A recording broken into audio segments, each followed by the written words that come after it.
Welcome to the only anti-Israel podcast.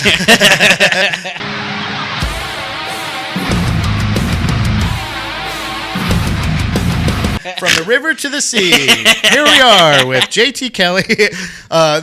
Hey Dragons, how's it going? We call our fans Dragons. Let's drag the lake here. Pat George, no Andy this time, but we have a fill-in. JT Kelley. Andy look-alike professional. Yeah, this is the professional Andy stand-in, or Andin. He's with my wife right now. We trade off. Yeah, that's how we do it. We just tag. But no, thanks for being here today. We just recorded a lovely podcast that should be coming out pretty soon. But I also invited you here to talk a little bit about music. Mm-hmm. And I gave you a list of lists that we can go over today. And you picked Norma Jean. Norma Jean. Now, tell Christian me. hardcore, baby. Yeah, tell me. So what was the pull to you personally to Norma Jean when you were growing up? Was it more of the Christian aspect or the Christian and their fucking it just looked brutal? So worldly. I was like 12 years old and I went to a Norma Jean show at the Underground in Roseville, California, which was a coffee shop attached to a church. I love it. How many times have we seen a great show at a church? My brother, every show I've loved. It's crazy. Some of the best shows of my life. You remember Showbread? No. That was like my first hardcore show. It was a Christian hardcore band called Showbread. They were playing with the Showdown. And I went... And I remember I went to a skate shop the next day and bought skinny jeans. Okay. And I was like, this is who I am. Dude, yeah. Started growing out my hair. Yeah. I was like, I got a camo zip up that was way too tight for my fat little body. Did you paint your nails or anything? Oh. Were you that far? No way. Okay. My parents would not Wasn't be sure. down with that. Yeah. You were just the tight clothing and that, and the swooshy hair. They were cool with that to an extent. I also wore really deep V-necks. Yep. Deep V's, that's a big thing. Do you wear a choker? You ever do a choker? No, my parents would not let that slide. You were in bands, so were you the singer? Oh yeah. Okay, I was gonna say because that I was the star of the show. Well, if I'm gonna do something, I have to be the star. Center stage. So the weird thing is like the practical use of the choker. Uh-huh. So I was a big fan of Unearth back then, around the same time, and I actually went to see. So I was the first time I got to see Norma Jean. I was on my way. It was at the House of Blues in Orlando. Nice. And it was, I believe, if I remember correctly, this lineup is fucking sick, right? The lead was, or the headliner was Atreyu, which I'm not a huge fan of, but they're big. Played with a lot of good bands too. Played with a lot of good bands, including Unearth and Norma Jean. Yeah. So we were going there to see that. And on our way there, and I remember very distinctly, I don't know if they had this kind of production at that time, but they had these platforms with spotlights that were just shining straight up at them, and it was going with the rhythm of, you know how they have very interesting time breakdowns or just in general music and like the timing, like it would go like almost like a strobe light, but like it was giving Morse code to their songs. Yeah. And I remember just being blown away. Had no idea they're Christian whatsoever. But yeah, I apologize. So I forget the original reason I brought that up. But that was when I got to see him, and didn't get to see him at a church or anything. But were you like taken immediately from it, or like were you just kind of like loved it? Did you want to be in a band already, or did that make you want to be in? Okay. Immediately, I was like, this is the coolest thing in the world. I didn't know you didn't know how to have to. I didn't know you could be a bad singer and still be the star. Yep. I love that. Yep. This was Josh Scogan at the time? It was Josh Scogan. Yeah. They played with Me Without You at the Underground, and Me Without You took on pots from the trash and were putting it on their head, and I was like, this is it, man. Yeah. This is it, dude. Yeah. So later on, so obviously I never got to the skinny jeans part of it. I was never necessarily skinny, but I got into all the other things. Oh, that's what it was. God damn it. Sorry. The practical use of the choker, yeah. Yeah, damn it. I ended up meeting Ken Susi, who was the guitar player at the time of Unearth, and telling him, I remember this so distinctly, the look on his face of appreciation when I gave him this, like, not I'm such a huge fan, or you guys are great. I go, dude, your antics on stage are top notch. You do the perfect shit. And what it was is, they remember at the time, the big thing was to flip your fucking guitar around. Uh-huh. That, they used to put the fucking guitar strap on that thing and flip it. Prevent the rug burn. So it wouldn't cut their neck. That's smart. And I was like, oh my God. And I remember saying like, because he would do like when it was getting down for a breakdown, he'd go act like he's digging a grave and then go like all that shit. I'm like, I see you, dude. Like, being the spotlight of the band, he was way bigger, way more of a eye draw than the lead singer.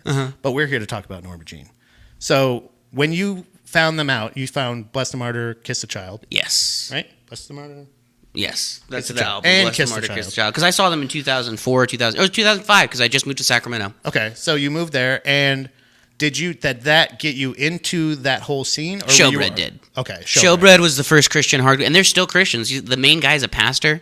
Actually, Ivory, one of the old singers, is a cook in Austin now. It's crazy. Oh, interesting. A chef, sorry. Oh, yeah, that's a big difference. Yeah. I remember he specified that when I met him. Oh, wow. I recognized him, and I was like, dude, were you in Showbread? So I think Norma Jean is still technically Christian as well, because the last time I saw them was back in Reading, Pennsylvania, with a little band. I don't know if anybody of you guys know them. POD. Oh, so good. Very good band. Yeah.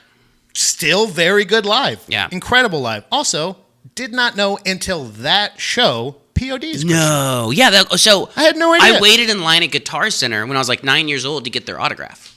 The whole guys? Like 3 of them or something. Great guys, by the way. Yeah. Like, they were the guitar player. I can't remember his name at this time, but he was friends with a friend of mine, Tyler, who was in the band Capra. Very good band. He's the reason I ended up getting into that show. Got VIP passes. Sick. Didn't make an asshole of myself, but I was still like, it was still kind of blown away. Then I had this weird thought. Norma Jean is one of the bands that I like to call a band of Theseus. Do you know what that means? Mm-mm. The ship of Theseus is a old philosophy. Basically, it's a ship named the Theseus. Over so many years, every part of the ship gets replaced. Yeah. And is it still the ship of Theseus, or is it just a name? Mm-hmm. So Norma Jean has only one technical original member, and it's the guy who replaced Josh Scogin. I think his name's Corey Brandon. I wouldn't remember, yeah. But he is the person that took over for Oh God, The Aftermath, and kind of has been in the band since then. Wow. But since then, every other person in the group has been switched. That's crazy. So I wonder if over the time, the message of like whatever the original meant or meaning of the band actually stayed intact. I'm pretty sure Oh Sleeper's the same way, another Christian like metalcore band. Yeah. Where like I think all of them got replaced over time. And say, like we were talking about before, As I Lay Dying's another version of that, where these are like sneaky Christian bands that I did not, or maybe I just was stupid. I mean, there's no question about that. But there's definitely a lot of those bands. I was somebody that was loving these bands despite their Christianity, but I can see from your strict religious upbringing, like this kind of being a little bit of a freedom for you. Like, holy shit, it's almost like diabetics when like sugar-free candy came out. It's also like, and I know this is going to be one of the cringiest things I say. Please. Felt like worship. Yeah. It felt like it was the same energy that we do during worship, and I believed that I was worshiping. Oh yeah, with the same, like the same. Yeah.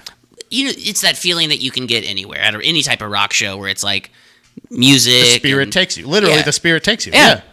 That's not crazy. I've had that. I still get that now. I was just at just saw Speed at Mohawk recently, a couple months ago, and like it always, and it never. I used to think it was like, oh, I'd have a couple beers and then that would lower my inhibitions. No, sometimes when they just hit that right fucking spot, and you're just like, yeah, it literally takes over. So I don't even realize I was probably having a religious experience when I saw like The Chariot or something like that, where I was just like, it felt like they were preaching to you essentially. So that's really. I remember seeing Circa Survive and feeling the same way I did at a Christian show and feeling so conflicted and not being sure if that was like demons or not. Yeah. And being like, why did I have the same emotional experience that I have? Yeah. So that's really interesting too. Did you ever have a band where you listened to them and you were like, wow, this is incredible, and then you looked and you found out it wasn't Circa Survive? I mean, like besides like where you were like, there's no aspect to that. I guess Circa Survive is that, but it's Was there a thing that pushed you away though? Oh, once you find out. When I was in my teens and I was starting to be allowed to listen to secular music and stuff like that, I would listen to some secular music and then be like, oh, I'm not going to listen. I felt convicted. Like it was like, yeah, immediately. Like Gogol Bordello. Do you remember Gogol Bordello? I heard it, but I've never listened to him. No. I loved them. Okay. And then at one point in high school, I remember this girl named J.L. Walker was praying for me, and she was like, God wants to let you know that Gogol Bordello and other music is really, and I was like, oh, and so I stopped listening to them for a couple of years, and then kind of got more. I was like, oh, that was silly. I don't know what I was doing. So how do you go about listening to music nowadays? Like what's pop music, whatever Spotify wants me to listen to. Just whatever, like kind of thing. And I listened to Third Eye Blind on the way here. Nice, hell yeah. But hey, look, I've said this since middle school, and I was embracing the punk lifestyle. A lot of like my early teens kind of moved into metalcore, hardcore, stuff like that. But the entire time, I never felt like the message was actually being like achieved. Like punk didn't feel inclusive because it felt like I couldn't wear the uniform. Yeah, I couldn't fit into the uniform. Hardcore, I can't wear skinny jeans. I can't like I would make fun of those kids by putting my hair like that. Nice. I was mocking everything I couldn't be. You know what I mean? But I was really jealous. That's really what it was. So there's nothing nowadays that you'll listen to that you're conflicted about, like religious, not a religiously. I can listen to R. Kelley, baby. Like there's no, yeah. So you can separate the art from the artist. Oh yeah, I don't even think twice about that. Nice. I think everything's evil. Do you ever get suggested stuff nowadays that's still like where you're like, too religious, or is it just literally? Dude, I'll listen to whatever worship music. I'll listen to fundamentalist Christian worship music. Okay, yeah, because Red Rocks music. You listen to them before? Red Rocks are like gay people aren't fucking good, right? Like they're like bigots. Yeah. And they put on some jams that I'm like, dude, this rules. Okay, yeah, I got lots of suggestions here. I got Showbread. I'm really excited about. Red Rocks. I'm gonna find out. They sound like the what's it called? The screwdriver of the of that world. Their first album. Yeah. So basically, like you had that kind of connection with like Christian. Was that like the first? That was the first concert you've ever been to, or ever to, or no? So right before that, my cousin was in this. You know Paramore. So for a while, I was cousins with Haley from Paramore, and so my mom took us to see. For a while. So like her stepdad and her half brother are my cousin. Yeah. So do you remember the story with Paramore where her former stepdad was selling all her childhood belongings on eBay? No, I didn't know. That was my uncle. That's awesome. And so like my uncle like raised her and her half brother, who's still my cousin, because like he's my uncle. But like at that time when they were on tour and I was like 12, my mom and her mom, they're still good friends. Our moms. We went to go see them, and I guess that was my first like concert. It was Paramore and Self Against City. That's pretty cool. I mean, that's like considering. I guess it was Paramore Christian. I guess. Yeah. See, that's what I'm saying. It's like there's ones where I would listen to. I loved MXPX growing up. Christian. Now they pretend like they were not. Brother, they were like if you they were tooth and nail. Listen to Pokin' At Ya. I listen to Pokin' At Ya like that is one of my go-to hype albums because it's fucking just rips. It just rips all the way through. I listened to it like last time I listened to it, and I will tell you, I don't mean for this to happen. And this is why I was asking you: is there anything that, from a religious bent, sometimes you'll listen to it and it'll kind of like sour you? Because I'll listen to it and I was like, he's talking about like His holy glory and praise Him and all this, and I was like. Religious trauma is made up. Poking at you, punks. I thought you were poking at you. What the fuck is this? You're praising and all this. I see people that are like, "Oh, I don't do Christian stuff because religious trauma." I'm like, "That's made up." Yeah, it is. That's not real. No, I love that album. Yeah. No, I mean it really. Like, I love that album still, but now it does. I do look at it a different light because I'm like, oh, okay. There are some things that like I understand now. You know, they reflect a message that I'm just not on board with. Like, Oh Sleeper's a really good example of, like, anti-gay. They don't preach any anti-gay shit. Yeah. But now that I know they don't fuck with gay people, I'm like, that is weird, but I'll still put on their music and not think twice about it. Like, you don't... Yeah, like I said, R. Kelly definitely did all that shit, and that he still slaps. Like, I'm not... yeah, he definitely did that, and also, it's good music. Definitely did all both that. Can be true. Yeah. So I brought you here today to talk about not only just like how you got into it and everything, but like some of your favorite songs by them and why. Memphis Will Be Laid to Waste. That is a go-to, I think, for a lot of people. I will say, from a Norma Jean fan standpoint, when I went to see them with POD just like last year, it was so interesting, right? Because they're opening for POD. And I'm thinking, this is going to be a sick-ass show. This is fucking... These guys... Watch this, guys. You guys are going to lose it. You're POD fans. Watch this. Mm-hmm. And they play this very reasonable, very... Like, you know how, like, Norma Jean... I don't know how much longer you listen to them after this album, after the first album, but they really kind of delve into and even did a song with Chino. This almost like Deftones-style groove, rock, heavier, like, sound. Like really, really impassioned, heavy music, but not what it was. Not the panic chords, not the chugga chuggas and all that stuff. Mm-hmm. And they played all of those songs. So afterwards, I was talking to the drummer, who's also the producer of a couple of their albums, Matt. Mm-hmm. And I was saying, like, I was asking him, would you prefer? Like, I noticed you guys didn't really play a lot of like the hits. You didn't, because every time I've seen Norma Jean, they've ended with Memphis will be like that's the way to their encore. Yeah, that everybody wants it. You're gonna go fucking bananas. But this isn't their show, so they were. He said yes, they specifically wrote a set list to kind of appeal to the POD crowd. The more Deftone sounding music. Sure, they're kind of trying not to bury the opener or the closer, the headliner. Jesus, I do comedy, but I think that was really interesting, and I wonder if like. So you got to see them do like in their prime, like all the original guys doing their thing, but like they go away from this. I wonder, like, did you stick with the band at all? I went with the Chariot. No. Okay, you went. Redeemer was good. Yeah, but by then the Chariot was already a band. That's when the Fiance came out the same year. Yep. And dude, do you know that album, The Fiance? Back to back. Oh my god. Yeah, that is still one of my favorite albums of all time. That inspired. And it's funny they were doing cocaine on tour. They weren't living the life. I fucking knew it. I knew they were phonies. Yeah. Like Josh Scogan, even nowadays, he does the 68 or 68. Sorry, and it's good, but it's also like you need him to be free. Yeah. You need him to go out there and fucking climb on shit. I want to see the bassist, whatever Wolf, go absolutely bananas. Throwing his bass everywhere, climbing up on the speakers, all that stuff. Yeah, I get that. So you went the Chariot way. So you didn't. So you liked, but you stayed in contact a little bit with them. Do you still, or not in contact, but like writing them threats? Yeah, talking about how I'm going to send them pipe bombs. Yeah, you guys didn't do any cocaine. Yeah.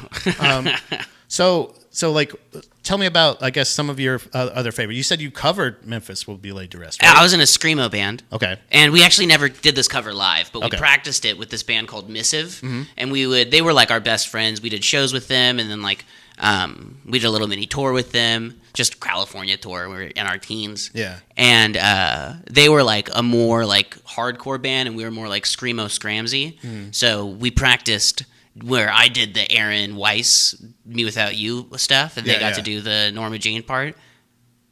Coolest day of my life. Practicing in my garage doing that song, fucking coolest day of my. I felt like I was the king. You get it perfect, and you have it, and it sounds like it does on the album, and all this other shit. Yeah, I can totally identify with that.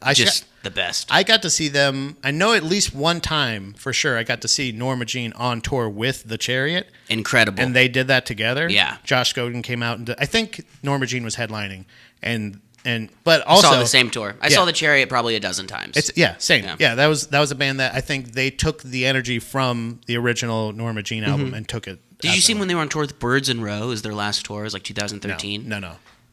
I saw 2 shows on that tour because it was the year I moved to Austin. So I saw it in Sacramento, and then I saw it in Austin, and to this day, one of the best live shows I've ever seen. Yeah, I think there's a lot more. I loved, and this is the Norma Jean one, but I feel like the Chariot took almost the essence of what original Norma Jean was. 100%. Yeah, because they took that. I think the album, I can't remember.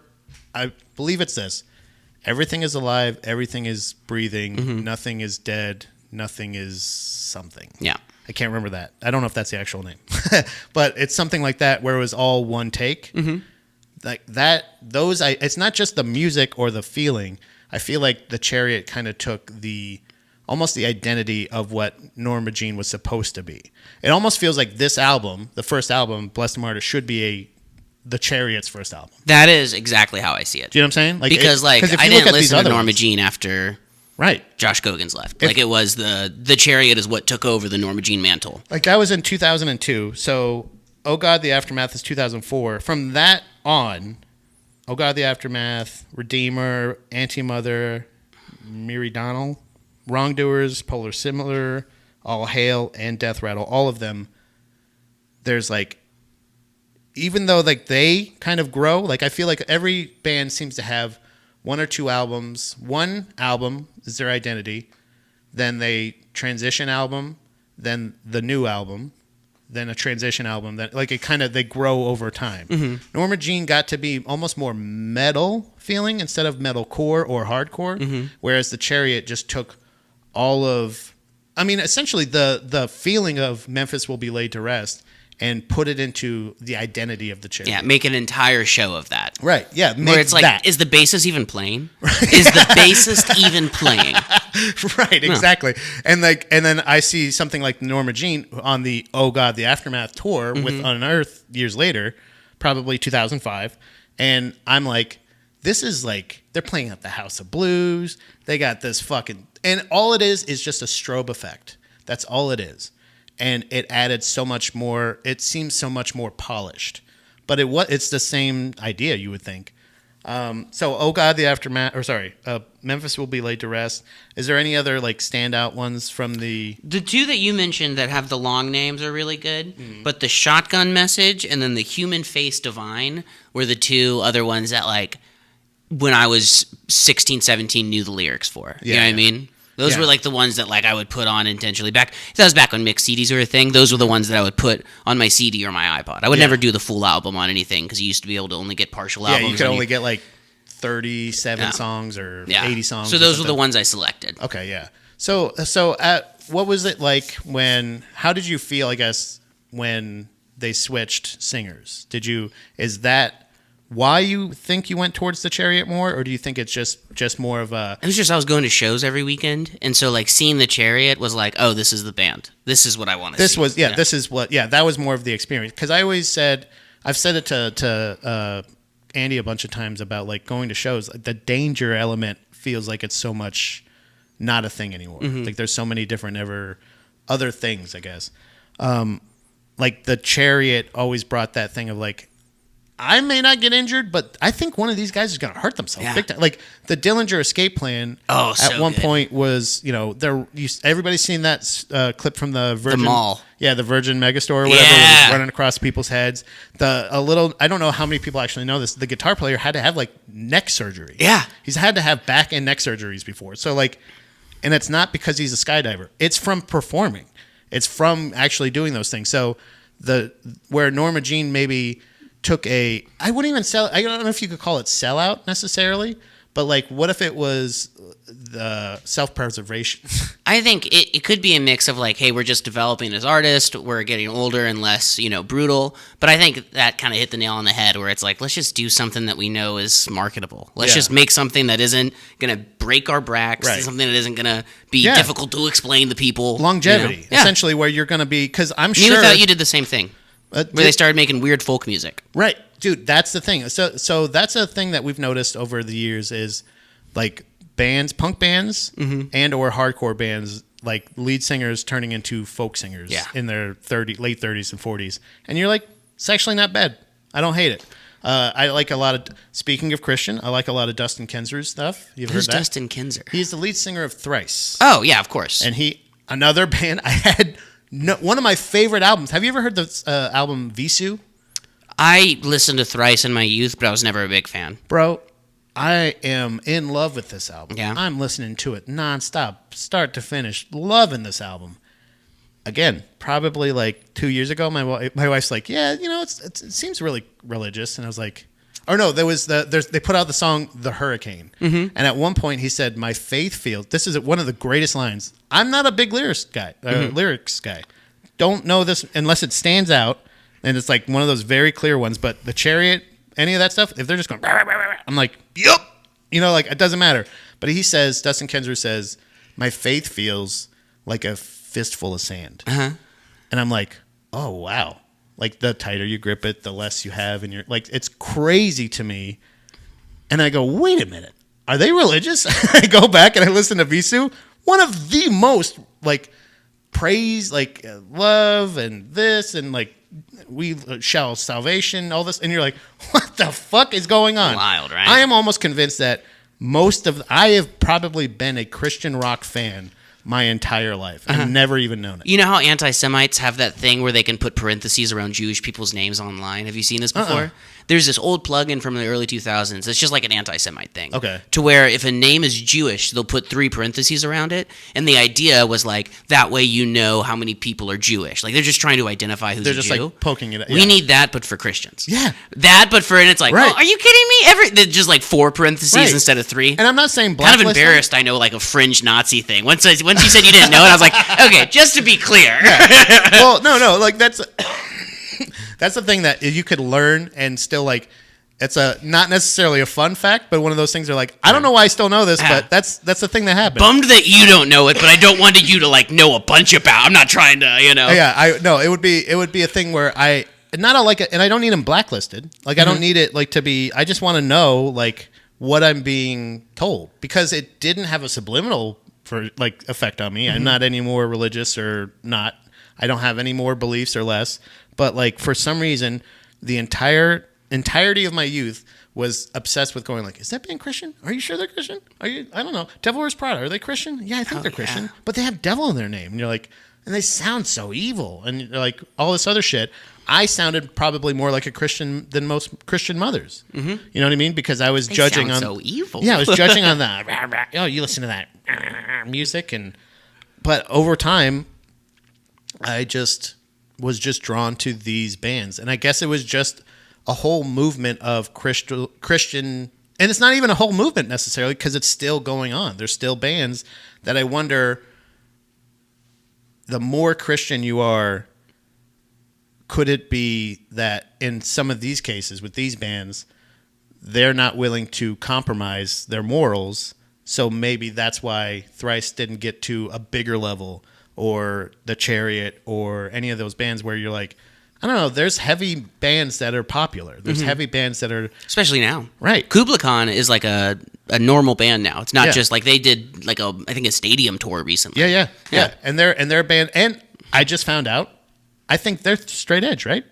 Yeah, they're straight edge. I had no idea. Until they're Texas hardcore. Like East. Edge. You're like, oh, okay. They don't hide it. Yeah. But I just... Straight edge band was another one that I was like, it was always... a little asterisk on bands that I listened to. So I think for me, like Blessed and Martyr, Kiss the Child was the first one that I really got into, but Oh God, the Aftermath was my intro to them. Yeah. That was the one that got me a Norma Jean fan. Redeemer ended up being where like I liked the direction that they were going, and I felt more like a band that I fucks with. You know what I'm saying? Like where like the way every choice that they were making as they went, like even the Anti-Mother. The Anti-Mother was a really interesting I feel like album because of the subject matter itself was very, very transparent. And it kind of moved away from the Christian theme and way more personal because I believe at that time Corey either had been or was going through custody battle. And then you look at some of the titles, and there will be a swarm of hornets, and you're like, okay, the imagery, got it. Then Surrender Your Sons, Robots 3, Humans 0. You're like, this feels like somebody going through a custody battle. That's so funny. This feels like somebody venting. And it's such a unique... You can hear the divorced dad in his You can hear the divorce in his voice, for sure. Dude, this morning I ran into one of my old bosses, and he hugged me, and I was like, chill, whatever. And he's like, what's new with you? I was like, this is my wife. She's beautiful, whatever. Yeah. And he was like, oh, I have 2 kids, and I'm going through a separation. And I was just like, you don't need to tell me that. Yeah. Like, I was like, that's like not this... catching up. Go to hell, Zach. Yeah. Go to hell, dude. Do you mean you're probably a bad husband because you're a bad boss, too? Yeah. Wait, you gonna tell me about that shit? Oh, okay, yeah. Let me tell you about my dad's dementia, Zach. Get the fuck out of here, dude. Yeah. Oh, yeah, I'm going through a lot of depression right now. Anyway. He's like, I'm going through a really rough separation. I was like, yeah, dude, I can hear it in your voice, man. Yeah. Okay, cool. You deserve that. Yeah. Fuck you. I guarantee you it was something you did. Yeah. I said you guys should just each take one. Yeah, That's what I said to him. Yeah, switch. And then every once in a while, switch. Yeah. That's actually pretty fair. Yeah. That's a pretty I'm like fair. King Solomon in this bitch. But then we wouldn't got a Anti-Mother, though. So Wow. it doesn't work. I did definitely fall off with Norma Jean later on, like with Wrongdoers. I have no tracks from that one that I really like. But then they definitely started coming back. I feel like got to way more of a metal feel than in the past. Like, Oh God. If you listen to Oh God, The Aftermath, and then Polar Similar from 2016, I feel like it's like it's a different band, but it still is very familiar feeling. Never even put on a single song from that album. You should check it out. I think. Oh, maybe. I mean, you know what? Or not. When I was younger, I was always looking for new music. I'm Yeah. absolutely fine with never hearing new music again. I love that because that's like if it's almost like our discussion in the last podcast about like if you're meant to have kids, you'll have kids. Yeah. Like if you're meant to listen to it. So almost every suggestion of a movie or a show or a band or anything like that, unless it's from, even if it's from a trusted source, I'll go like, yeah. Like Turnstile, I still say, and I will say this till my dying day, Turnstile got popular just recently because that's when a lot of people pretended to like them. Because I think they're a good band. Okay. But everybody's saying like, oh my God, Turnstile's back. I love Turnstile. Turnstile, this classic band. I haven't heard their goddamn name until a couple years ago. Turnstile's the band I'm thinking where they're just a liberal Rage Against the Machine. Essentially, right? yeah. I mean, they're good. I like, They're good. Not My Love. Yeah. They're not bad, but like, I like Rage Against the Machine. And like, if you said you can have one song from Rage or all of Turnstile, I'd be like, oh, Rage, because that's just the band that they are. I do believe they're just Democrat fucking Rage. Yeah, exactly. They're registered Rage. That's really what it is. Like that's like they're not anarchist anymore. Like they're just and it was and again, I don't ever want to say like that's a bad band or it's anything like that, but it's just one of those things where like like you said, we're going to shows every night. We're fucking in the scene. I'm in the scene. I know this shit. I know how many bands you say. Some of the bands you were talking about earlier that were on tour with like Norma Jean. That I'm like, yes, I've heard of them. Never saw them. Never heard them. Have no idea who they are. Or how many bands that I would love to see, but I would never listen to their album outside of. Like, I think Chelsea Grin's a good example of that. Or He Is Legend. Yep. I loved seeing I've seen He Is Legend probably 10 times, and I would go out and see them I'd see them today. Yeah. If you asked me a single one of their albums, I'd be like, dude, no clue. Yeah. I know when that circle opens up exactly what I'm going to fucking do. Exactly. Though, That's all I need to know is the way it makes me feel. And I feel like that's kind of what like Norma Jean over the years has always, where I've been in life has connected to me, has kind of been like that. So it's nice to be like, I don't think I've talked to a Christian person about a Christian band. I don't think ever before, but it ruled so much of a portion of my life for so long. Me too. That unless they were specific, like something like Leftover Crack or where they're literally saying, fuck you, Satan rules, God's dead, fuck you, and I'm going to steal this, I'm going to kill this guy, I'm going to smoke this crack, and steal from these corporations, I hope the whole world burns, fuck world trade. And you're like, yeah. I don't know how I could be. I have felt so I want to say isolated in like a bad way, but like individual in the way that where I'm like, I can absolutely separate the art from the artist, even if the art is screaming a message at me, where I'm just oblivious, where I'm like, I like these fucking tunes. Yeah. So I feel like that for a long time of where I just want to know. Yeah. Like I am happy to listen to anything, but I need to know. I saw somebody come in with an Everclear hoodie on one day that said punk as fuck on it. That's hilarious. And I was like, that's a joke, right? Do you know what I mean? Like, that's how, like, because I need to know, is this sarcasm? Or were you punk at one point? And then you have to, so I've been somebody that, since starting the show with Andy, I've been able to go back over a lot of these other bands that I grew up loving blindly, kind of, and learning so much more about them, and actually like catching up on a lot of stuff. Like, did Andy grow up Christian? No. Okay. I don't believe so. Not Damn, like, so I'm like the only bitch going to heaven in this house. Yep. Oh, okay, that's crazy, dude. Wife's out of the Jehovah's. You know, they're not in good graces anymore. Andy, I'm basically a heathen. I don't know. Me too. I call myself a peaceful nihilist. Like, I think I have no control over anything, and that's over it. I see myself as like a hedonist. You know what I mean? Where it's like me and my wife really pursue a life of joy and pleasure. Yep. You know what I mean? And it's Yeah. like, I think at that core, that's hedonism. One time I heard someone say ethically hedonism, and I'm like, damn, bitch, what's unethical hedonism? What do you want? Yeah. Like, what do you want to do that's so bad Yeah, that what are you you have talking to be about, like, hostile shit? I'm doing the ethical version of what I Yeah. really want to do. I really want to go to fucking somewhere over in Europe and kill somebody in dungeon. But I had an attorney that would do sex tours of Vietnam, that he would go to Vietnam, and I was like, oh, like, so this is going to be the most adult sex. Okay. I still Okay. think 99% of sex work is fucking just exploitation and horrible, Yes, right? it's awful. Especially if you have to leave the country to do it. I'm like, okay, you're doing something. So maybe that's what she means. Yeah. Where it's like, because I'm sure, as just a dude who's horny, that I could see a woman that is willing to have sex with me It's business. and put everything aside, right? Right. It's business. If I give you, it's transactional. Yeah. I understand. I sympathize with guys that would do that. So maybe that's what she means by Yeah, ethical ethically, hedonist. yeah. So maybe I am an ethical hedonist, Maybe. but I just don't really have a desire to do that. Yeah, yeah. If I want to have sex with someone, I want them to love me and be my wife. I just want to be heard and accepted. Yeah. Can I just be embraced? Like I said so many times about, I've said it at jiu-jitsu, which is pretty funny, that like, you know, the accidental thing, you accidentally hit somebody, you do something, whatever, and like, but they're also like still trying to kill you. Yeah. You know what I mean? But they go, oh, sorry, I elbowed you. Yeah. And you're like, oh, it's all right. And I said this one time, I was like, it's okay. It's just nice to be held.